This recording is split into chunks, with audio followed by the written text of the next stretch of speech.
नमस्कार। प्रादेशिक समाचार के साथ मैं मनोज कुमार शर्मा। भारतीय जनता पार्टी के वरिष्ठ नेता और प्रधानमंत्री नरेंद्र मोदी ने कहा है कि एनडीए सरकार भारत को विकसित देश बनाने के लिए पूरे प्रयास कर रही है।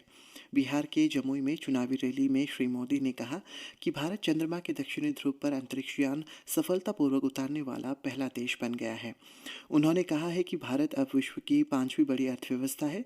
श्री मोदी ने कहा है कि भारत ने आतंकी गतिविधियों में शामिल और ऐसी गतिविधियों को समर्थन देने वालों के करारा जवाब देना शुरू किया। उन्होंने कहा है कि जो लोग बिहार के युवाओं के लिए कभी कुछ भी अच्छा नहीं कर सकते थे, उन्होंने युवाओं से ज़मीन लेकर रेलवे में नौकरी दी।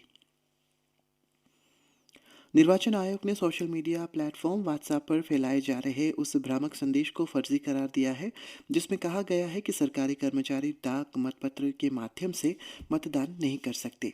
एक सोशल मीडिया पोस्ट में आयोग ने कहा है कि चुनाव ड्यूटी पर तैनात पात्र अधिकारी मतदाता सुविधा केंद्र से डाक मतपत्र के जरिए मतदान कर सकते हैं।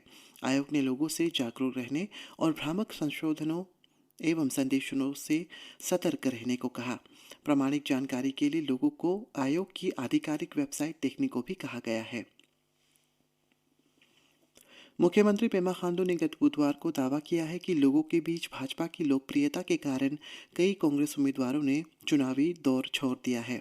श्री खांडू ने इस बात पर जोर दिया है कि राज्य के लोगों ने भाजपा द्वारा शुरू किए गए विकास पथ को देखा है और कहा है कि केवल भगवा पार्टी ही राज्य को आगे विकास की ओर ले जा सकती है।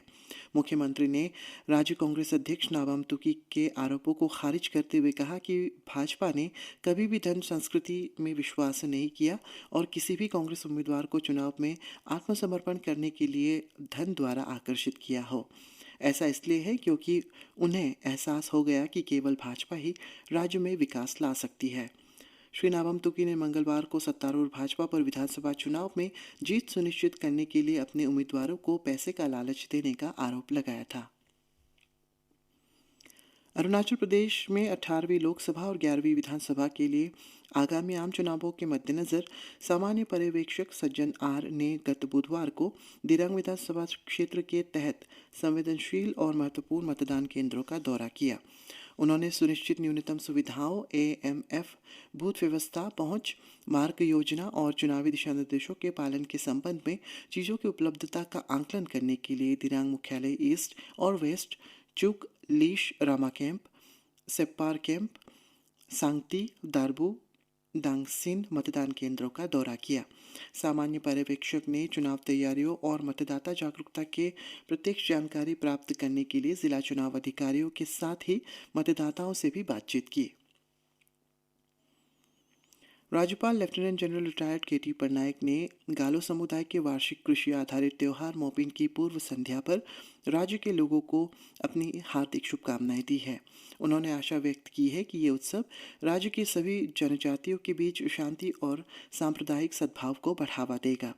राज्यपाल ने अपने संदेश में कहा है कि मोपिन अरुणाचल प्रदेश के सबसे लोकप्रिय त्योहारों में से एक है जो राज्य की जीवंत सांस्कृतिक विरासत को प्रदर्शित करता है।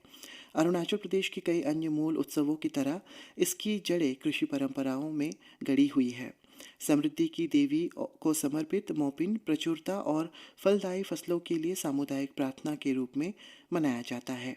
उन्होंने कहा है कि मुझे पूरा विश्वास है कि ये उत्सव हमारे समाज में समृद्धि और भरपूर फसलों की पैदावार लाएगा।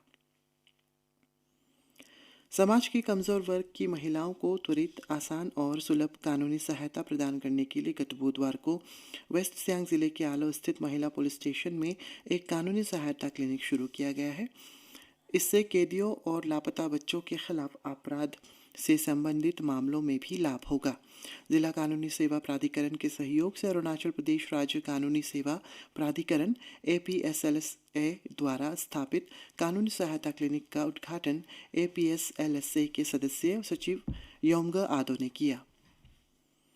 मंगलवार शाम ईटानगर के डीके कन्वेंशन हॉल में आयोजित मिस अरुणाचल ग्रैंड फिनाले में लोअर सुबनसिरी जिले की तादू लुनिया को मिस अरुणाचल 2024 का ताज पहनाया गया। पापुमपारे की आन्या तापा को प्रथम उपविजेता चुना गया, जबकि लोंगडिंग जिले के एडम वांगसू ने दूसरा उपविजेता का खिताब अपने नाम किया। इसी के साथ ही समाचार बुलेटिन समाप्त हुआ। नमस्कार।